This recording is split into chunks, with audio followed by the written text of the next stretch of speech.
Deep beneath the Pacific Ocean, something impossible was discovered. In 2019, a classified NOAA expedition encountered structures that shouldn't exist, geometric patterns and doorways, at depths where nothing human-made could survive. Even stranger were the noises recorded.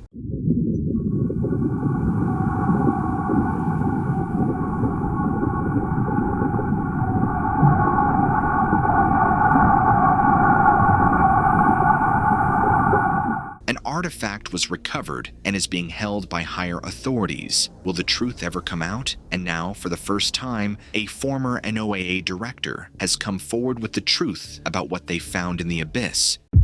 Secrets of the woods. I've been living in the shadows for months, constantly looking over my shoulder, and once I start explaining, you'll understand why. You can call me M for now. I won't reveal my real name or former title. What I can tell you is that I once served as a director for a NOAA deep-sea research program, overseeing numerous expeditions to the most remote ocean depths. First off, I want to set the stage with a bit of background about my career and some of the strange things I've encountered or heard of during my time with NOAA, the National Oceanic and Atmospheric Administration. It's important context that led me to believe what I saw in 2019 and to piece together the truth behind it. NOAA's mission is to explore and understand our oceans, and over the years we've stumbled across things that challenged our scientific understanding. Even before the specific incident I'm working up to, there were hints that something unusual was lurking in the depths. Let me give you a few examples of the unexplained anomalies that crossed our path. The Bloop, 1997. Back in the late 90s, NOAA hydrophone arrays picked up an extremely loud, powerful, ultra-low frequency sound in the Pacific Ocean, a sound unlike anything we'd heard before. We nicknamed it the Bloop. It was so loud it was recorded on sensors over 3,000 miles apart. At the time, with about 95% of the ocean unexplored, wild theories ran rampant, even among our team. People wondered if it was a gigantic unknown creature or some secret underwater explosion, because it didn't match the acoustic signature of any known volcano or quake. Years later, the official explanation became that it was the sound of an ice quake, basically an iceberg cracking off Antarctica. And indeed, the Bloop's source was eventually pinned to an ice region. Many of us accepted that, but in the back of my mind I always thought, what if that was just a convenient answer? If you listen to the original Bloop recording, sped up as we often do to hear it, it does have an organic quality to it, an almost animal-like timbre, though stretched over minutes. Some colleagues joked it was Cthulhu waking up. Others shrugged and moved on. I mention it because it taught me early in my career that the oceans can produce truly bizarre signals that defy easy explanation, and that we scientists will scramble to find logical answers, sometimes even grasping at straws, because the alternative, an unknown giant sea entity, was too unsettling. Upsweep, 1991 to present. This one is lesser known to the public, but a persistent mystery in our hydrophone records. Since NOAA began continuous listening in the Pacific in 1991, we detected this weird sound we call upsweep, basically a long train of narrow band upsweeping tones seasonal in nature.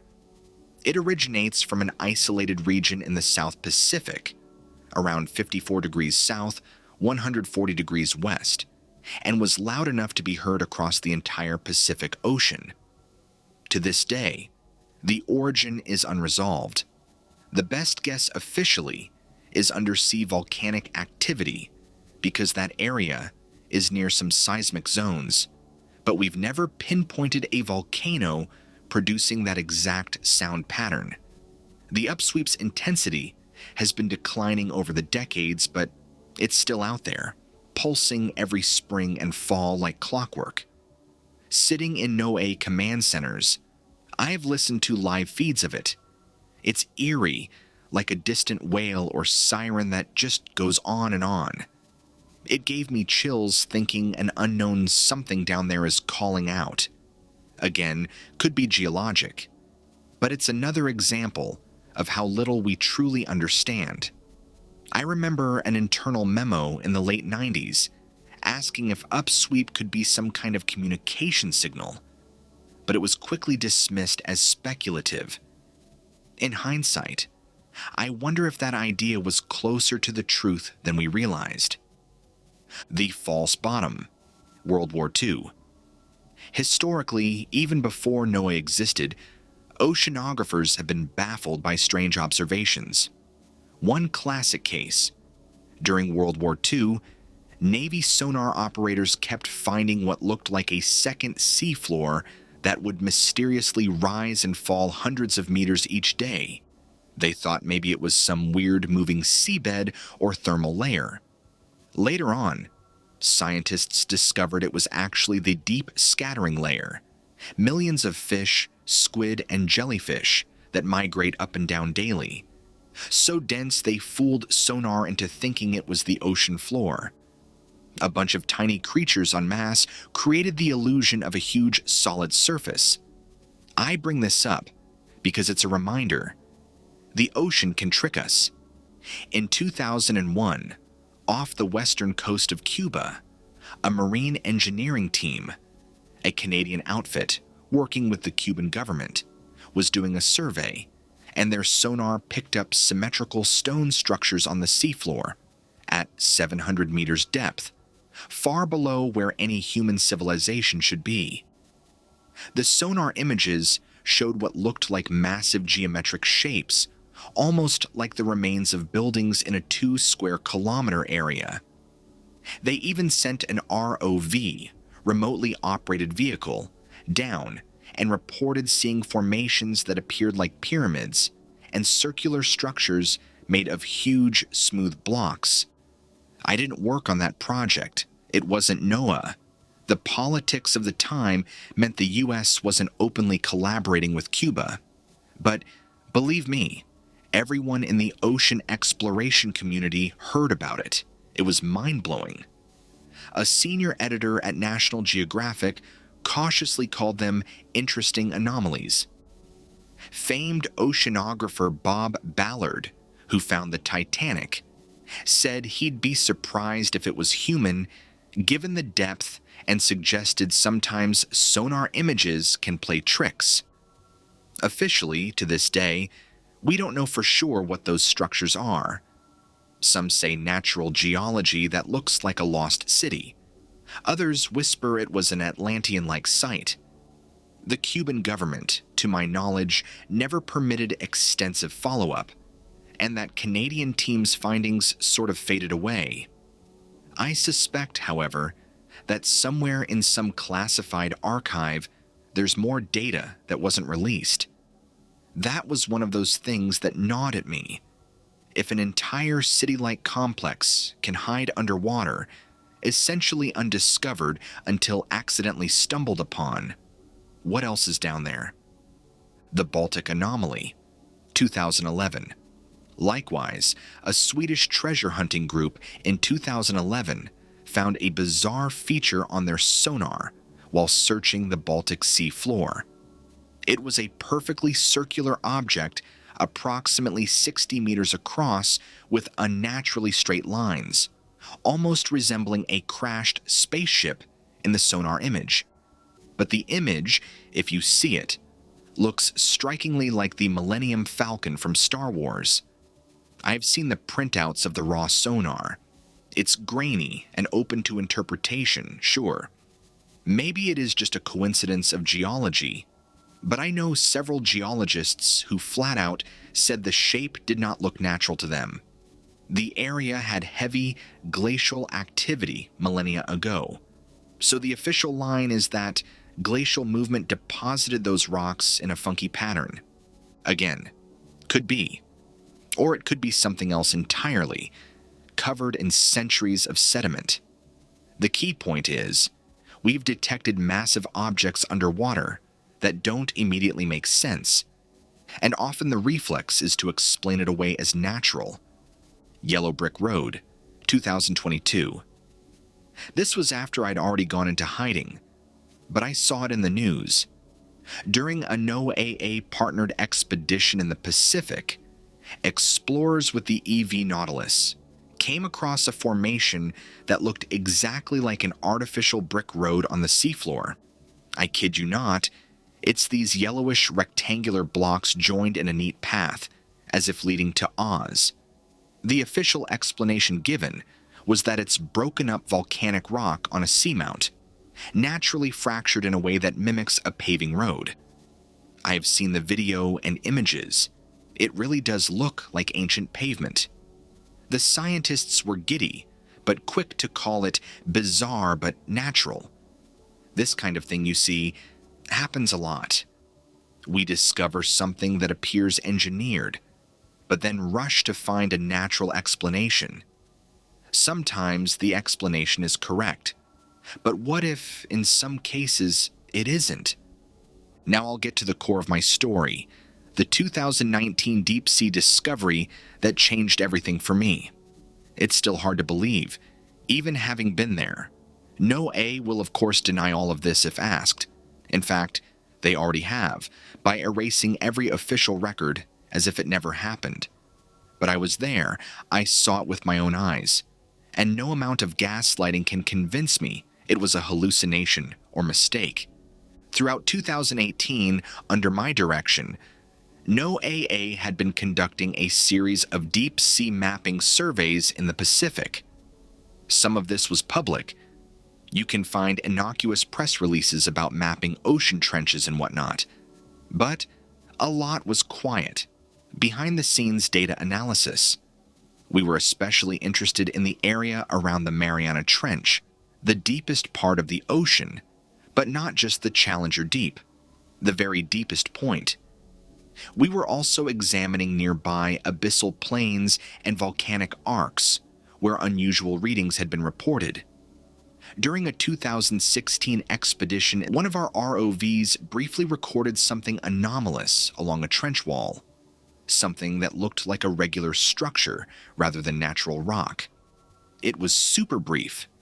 The cameras caught what appeared to be a section of uniform, reflective material embedded in a slope at around 5,800 meters depth, with what looked like right angles, distinctly artificial in shape.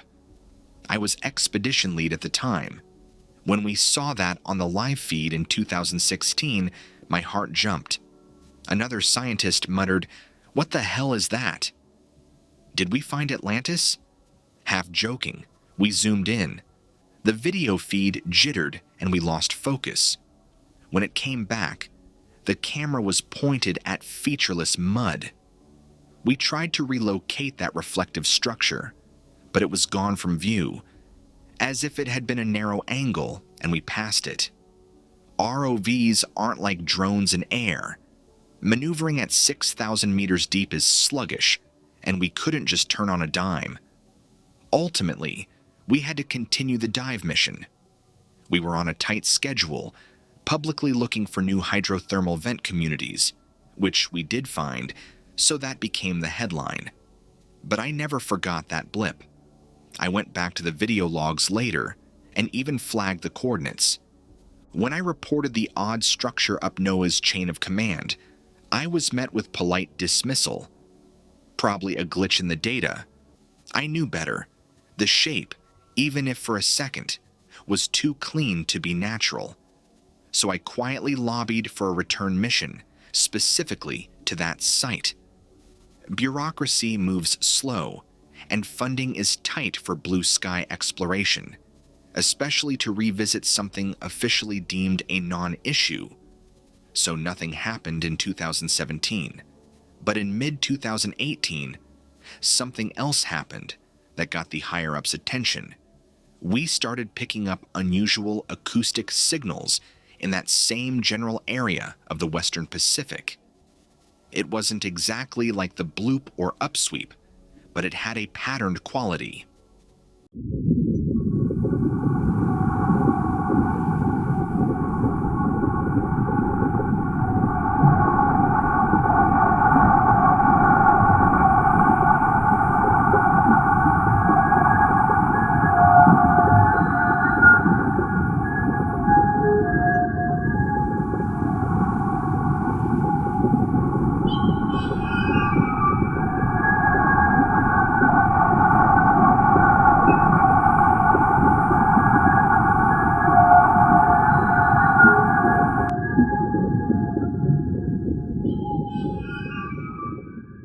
Our autonomous hydrophones recorded a series of repeating broadband pings that didn't match known whale song, seismic activity, or any human-made source, like submarines or sonar pings.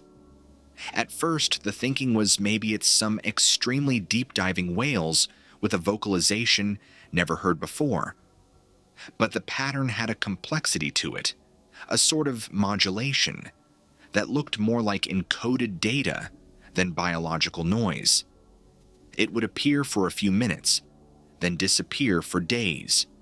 We triangulated roughly that it emanated from near the base of the Mariana Trench, not far from the area where we'd seen the strange structure in 2016. Coincidence? I didn't think so. I assembled a small trusted team and presented a proposal to NOAA leadership. Let us do a focused investigation.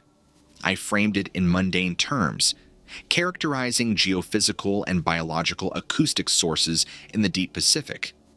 I downplayed the "this might be aliens" vibe, obviously. To my surprise, I got a tentative green light, likely because NOAA had some discretionary exploration funds, and also because the Navy had taken a slight interest.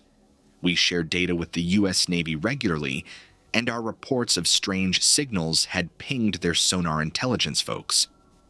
The Navy, I suspect, wanted to be sure it wasn't some foreign submarine or drone technology. We assured them it didn't match any known propeller or engine or transmission sound. It was something else. That's when a few individuals from other agencies got involved quietly.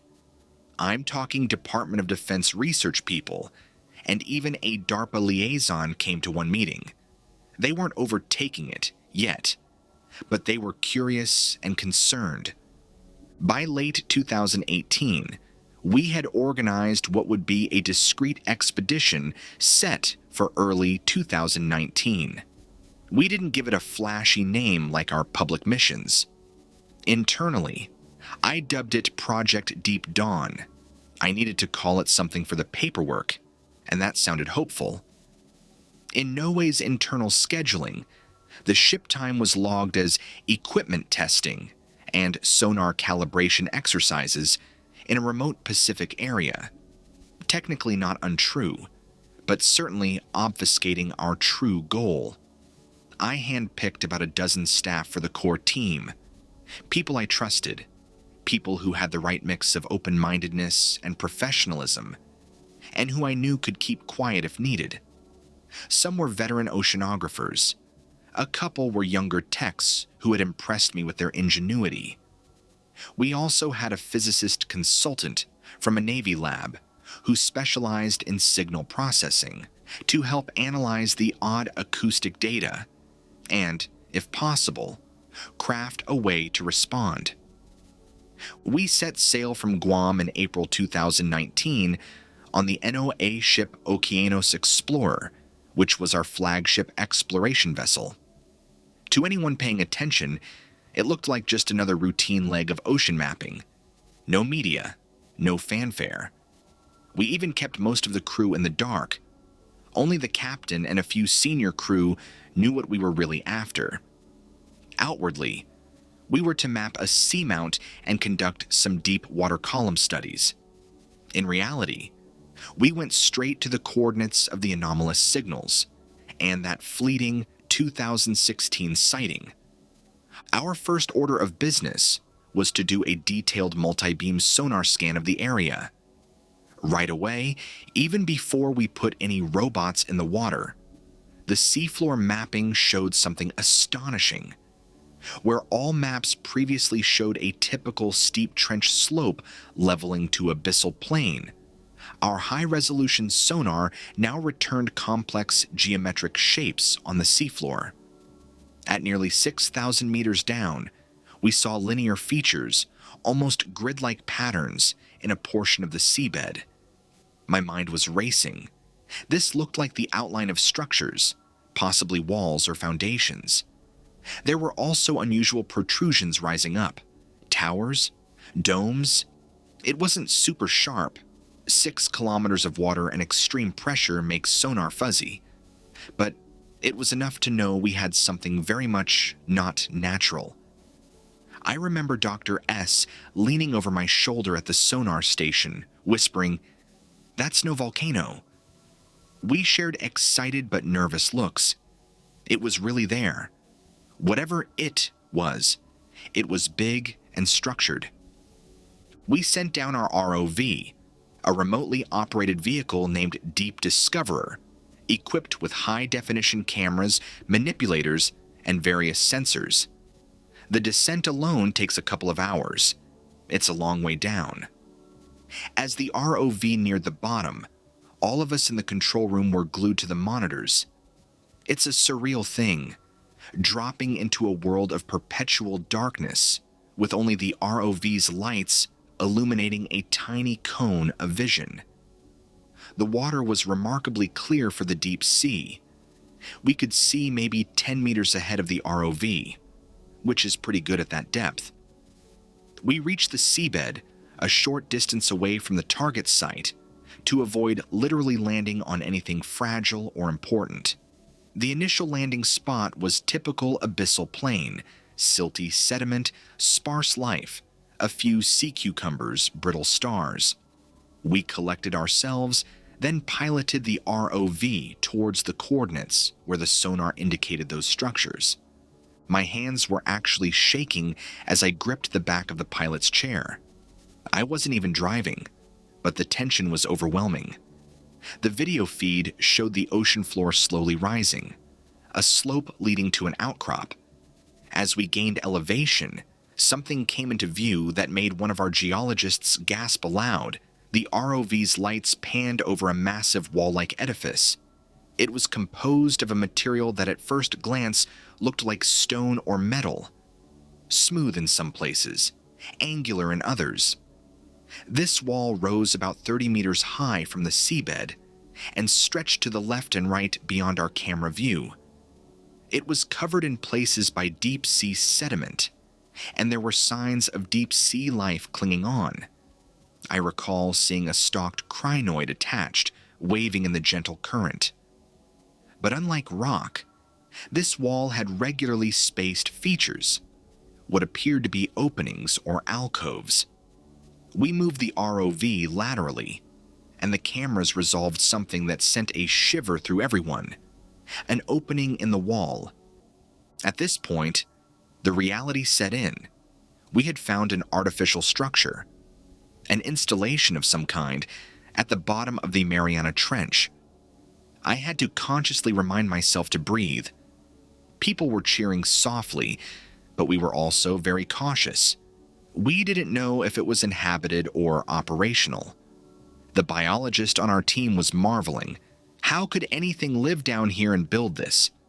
The pressure is over 16,000 psi at that depth.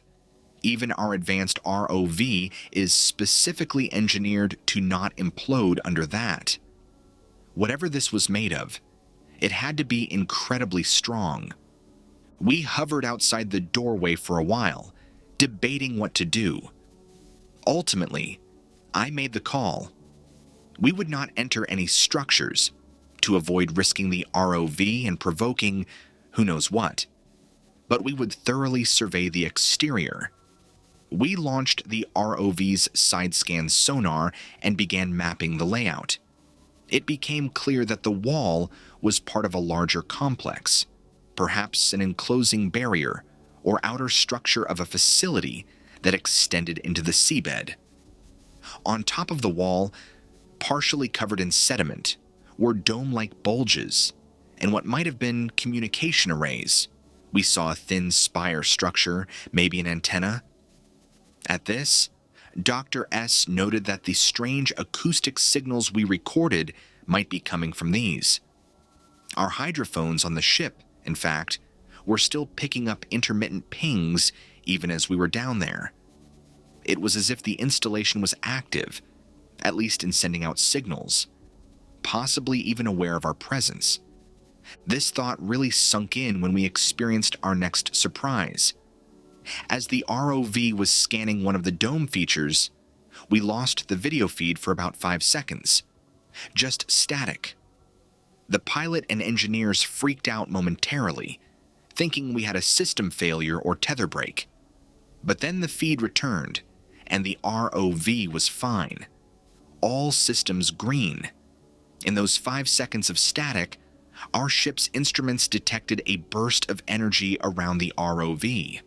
Not an explosion or anything, but a sort of broad-spectrum electromagnetic spike. It was almost like something had scanned the ROV, or perhaps interacted with it in a way we didn't understand. The timing was suspicious. We'd been carefully mapping and observing for maybe an hour, with no hiccups. And right when we might be getting too close, something pinged us. We took it as a warning, or at least an important signal. I decided to pull the ROV back a bit, to a safe distance from the wall. It's a good thing I did, because a moment later, out of one of those dark doorway openings, something emerged. We saw it clearly on camera. A small vehicle or creature, not sure which at first. It was roughly spherical, perhaps a meter in diameter, with a shiny surface that reflected the ROV's lights like a mirror. It moved with purpose, hovering and then darting in the water with what looked like jet propulsion, no visible propeller. My immediate thought was drone, as in some kind of unmanned or uncrewed underwater vehicle. It had no tether, meaning it was free swimming, likely controlled either autonomously or remotely. This object approached our ROV cautiously. We were all dead silent watching this ballet at 6,000 meters deep, our ROV and this, call it an orb, facing each other. I urged the pilot to hold the ROV steady. No sudden movements. We didn't want to spook or threaten it. The orb had a few small appendages or protrusions, possibly sensors. At one point, it came within approximately 5 meters of our ROV's camera, and we got a great look. The surface of the orb seemed to have changing patterns of luminescence, like it was glowing with shifting colors, very slowly pulsing. It reminded me of how a cuttlefish skin ripples with colors. But this was more subtle, maybe an indicator of some function or a communication we couldn't decode. Then, the truly astonishing thing happened. Our audio monitors picked up a sequence of sounds that came from the orb's direction. We could hear it through the ROV's hydrophone.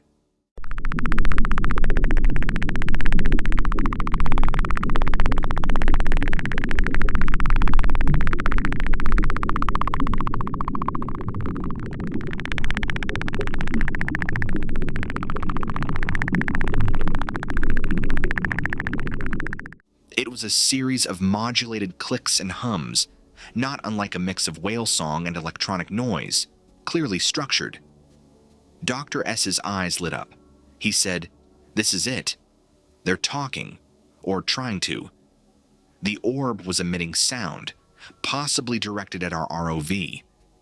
We hadn't really considered how to talk back to it on the fly. We were somewhat unprepared for an interactive encounter. But a year prior, anticipating we might find intelligent life, Dr. S and I had discussed some basic communication attempts, like using mathematical sequences. So on the ship, we quickly transmitted from the ROV an acoustic sequence of our own, a series of prime number pings, 2, 3, 5, 7, 11, The classic SETI-inspired handshake to signal intelligence.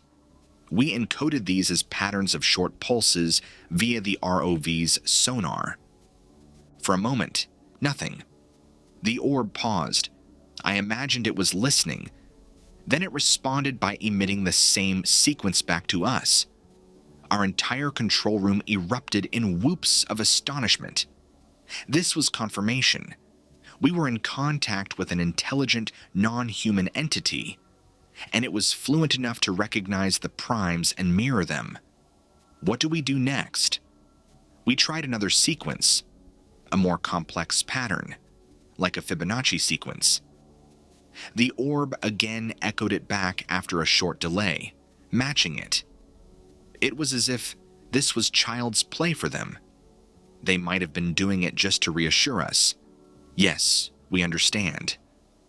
At this point, I had to make a critical decision. We had established a basic communication channel of sorts. Do we try something more complex? Do we ask, "Who are you?" in some form? We hadn't exactly prepared a full linguistic probe in acoustic form.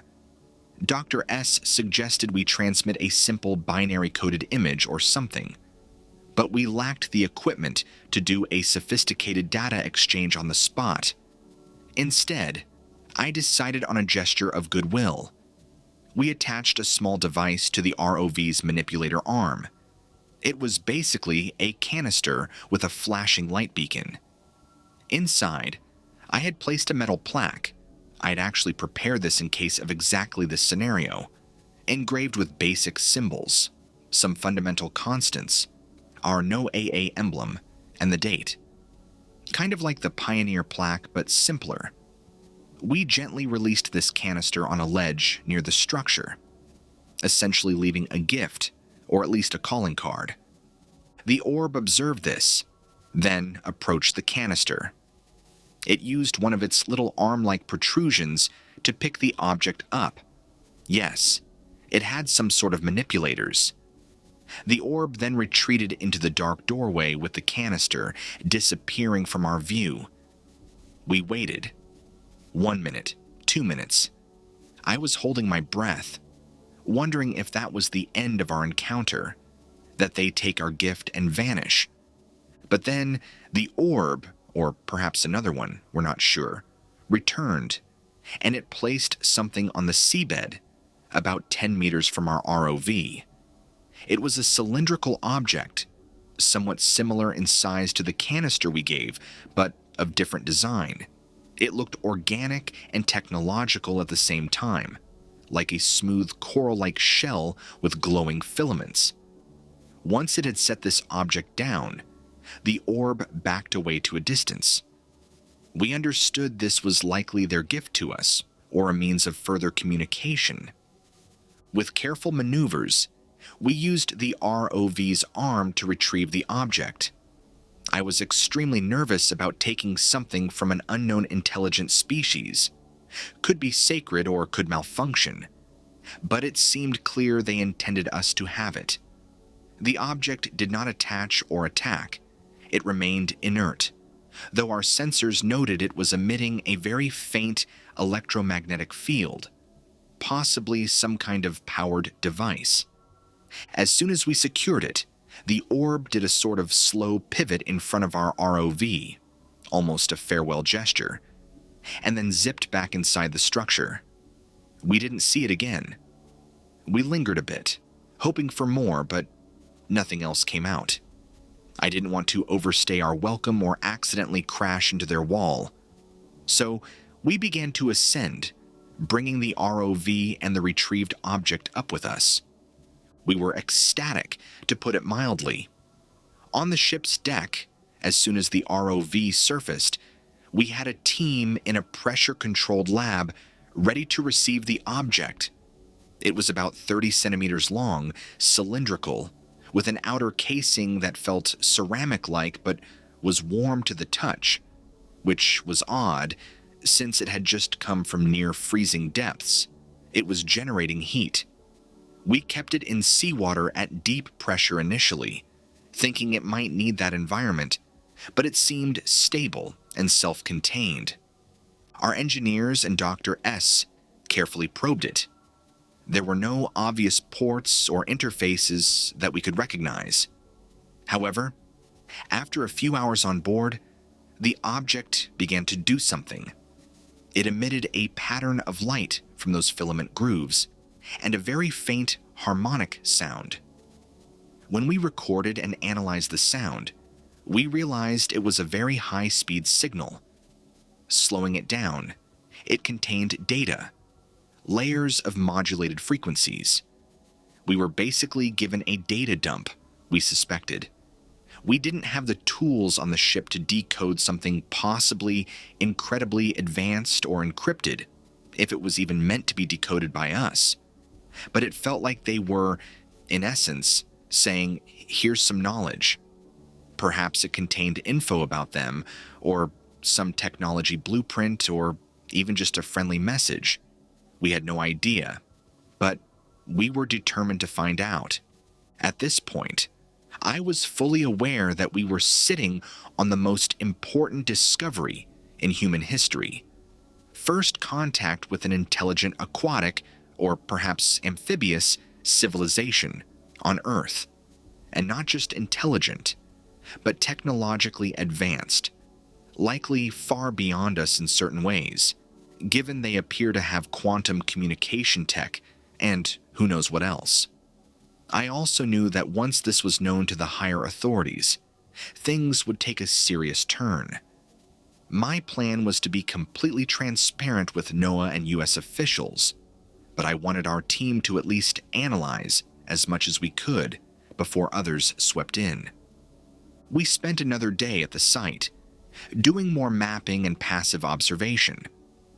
We didn't see the beings again in person, but we did detect a burst of those original acoustic signals between the site and presumably another location far away. Almost like after we left, they signaled to a distant point, perhaps another installation elsewhere in the ocean.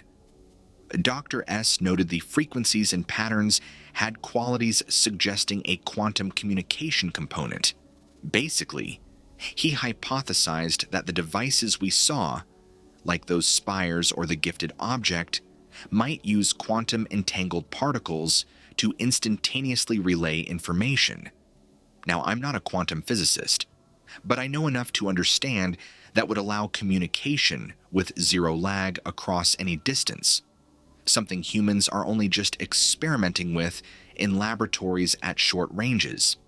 In fact, I recall a Science Alert article about Chinese scientists achieving underwater quantum teleportation over a few meters in 2017.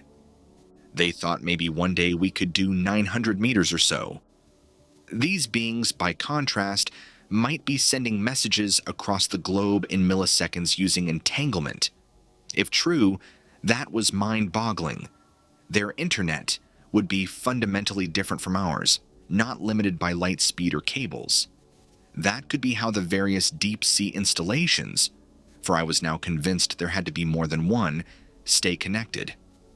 Anyway, after 48 hours at the site, we knew we had to head back to port and start reporting up the chain. We were also physically and mentally exhausted. I ordered us to depart the area, keeping all data drives secured and the recovered artifact under constant guard. I had 2 trusted crew watch it in shifts in case anything strange happened or if someone unauthorized tried to tamper. We maintained radio silence about specifics, simply saying mission proceeding with interesting results in daily check-ins. Upon reaching Guam and then flying back to the mainland, that's when the cover-up machine kicked into gear. Initially, we briefed a select group at NOAA headquarters, including the NOAA administrator and some science advisors. Some were stunned, some skeptical. We showed them video clips that left no doubt. One director said this was above NOAA's pay grade and looped in the Department of Defense immediately. Within a day, we had suits from Washington, a mix of Navy top brass and intelligence officials, basically sequestering us. They took all our raw data for analysis. We were praised for our discovery, sure, but there was an undertone that this was now going to be handled very carefully and quietly. An emergency interagency task force was formed. I found myself in meetings with high-ranking folks from the Navy, Office of Naval Intelligence, ONI, maybe CIA, they never introduced themselves clearly, and even a couple of people who I suspect were from the National Security Council. The big debate in those first meetings was, what do we tell the world? Here we have proof of a sentient technological species on our planet that we never knew about. Some argued we had to announce it. It's too significant.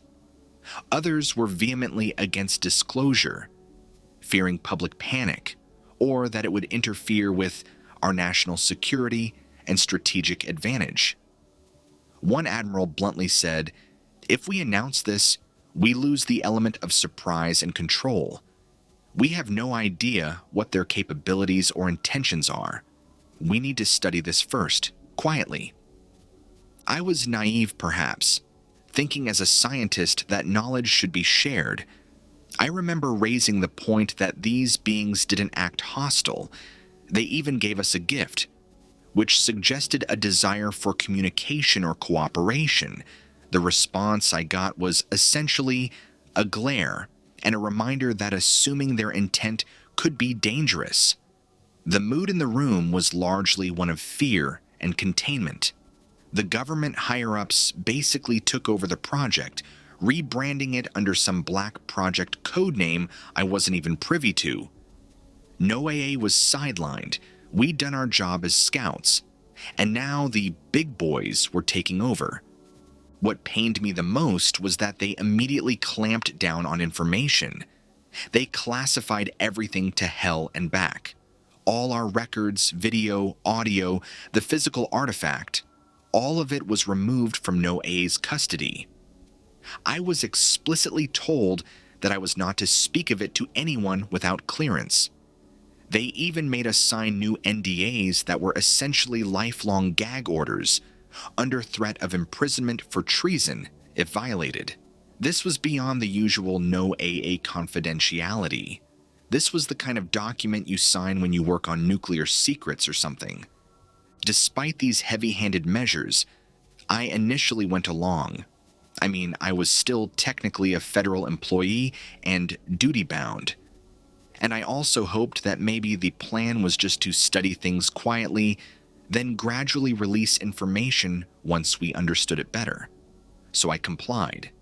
They let our NOAA team continue to some extent as part of the analysis, but now always under supervision of DoD personnel. We were like the scientists under armed guard. The artifact we recovered was taken to a high-security naval research lab. I was allowed to visit it a couple times to assist with investigation, but always with escorts.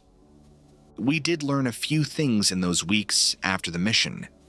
The artifact, we called it the capsule, contained layers of data encoded in quantum states, something our labs struggled to read because it required quantum computers more advanced than what we had.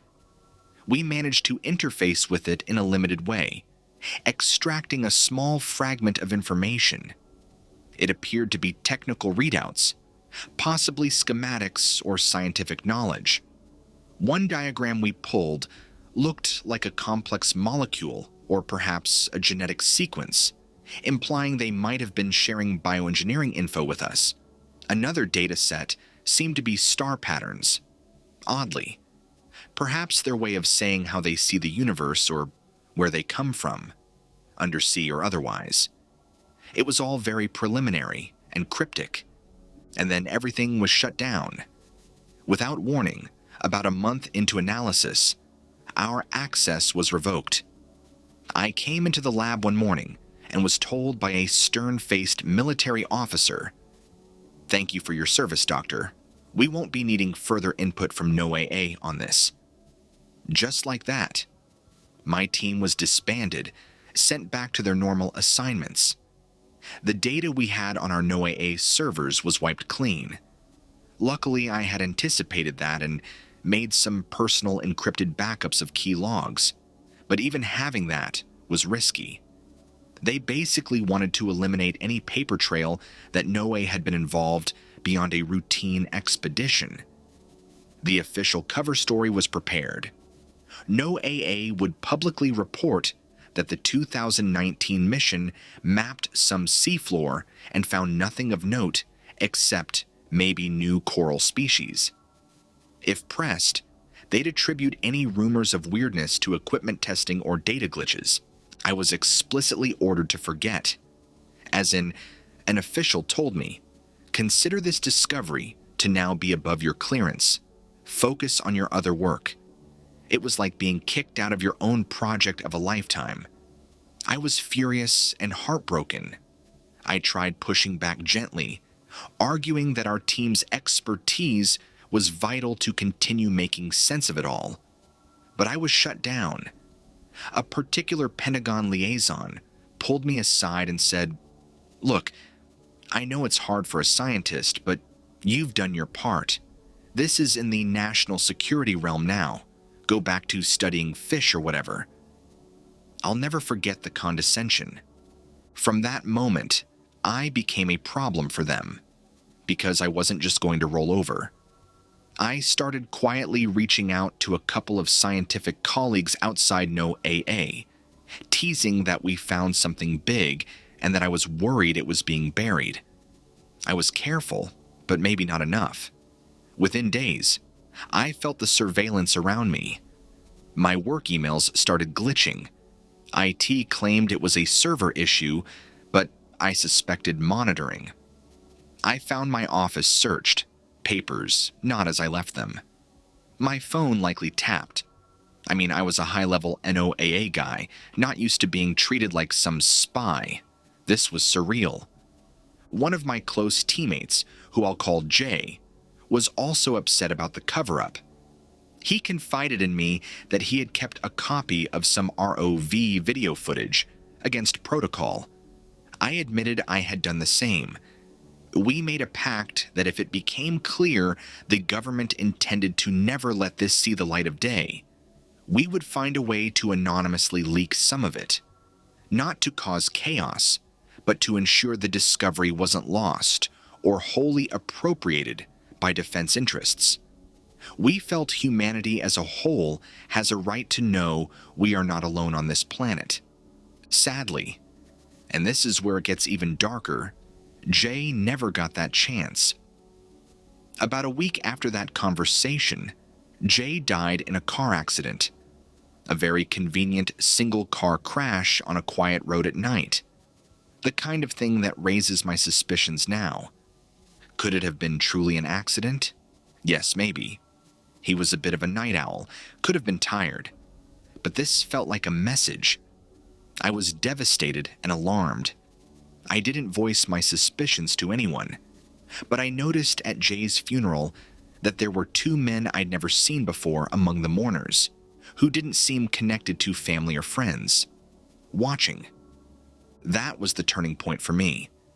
I realized I might be in danger if I stepped out of line. They were playing hardball.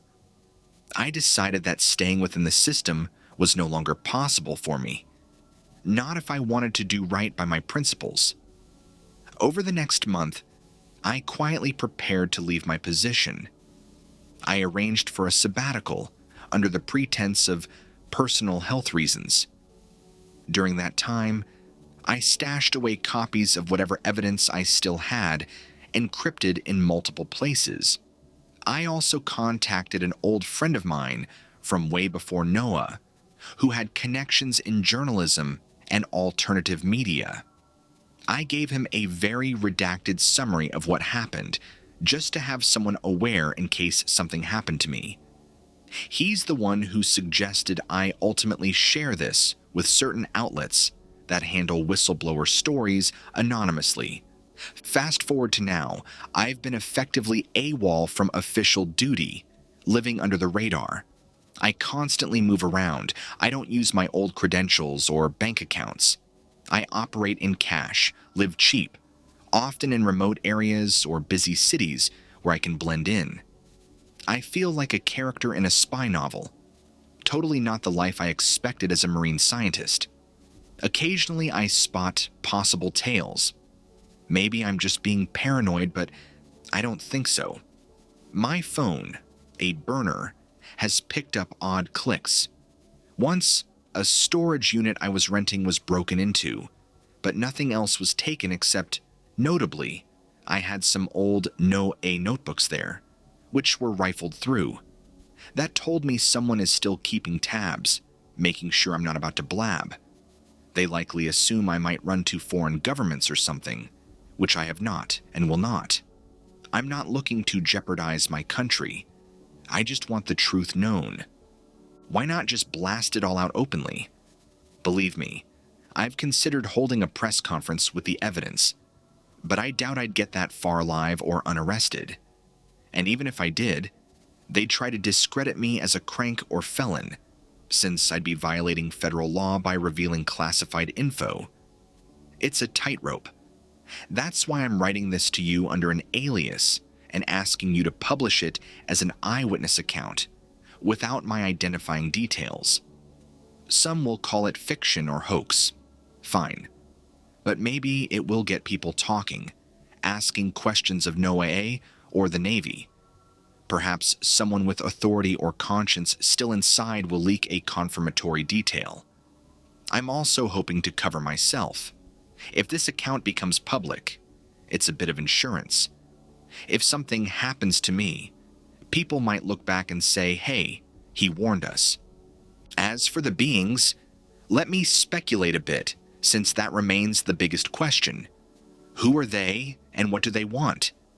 From everything I gathered, they are an aquatic, or at least marine-adapted species, likely evolved on Earth long before humans, or perhaps they're extraterrestrial visitors who set up shop in our oceans ages ago.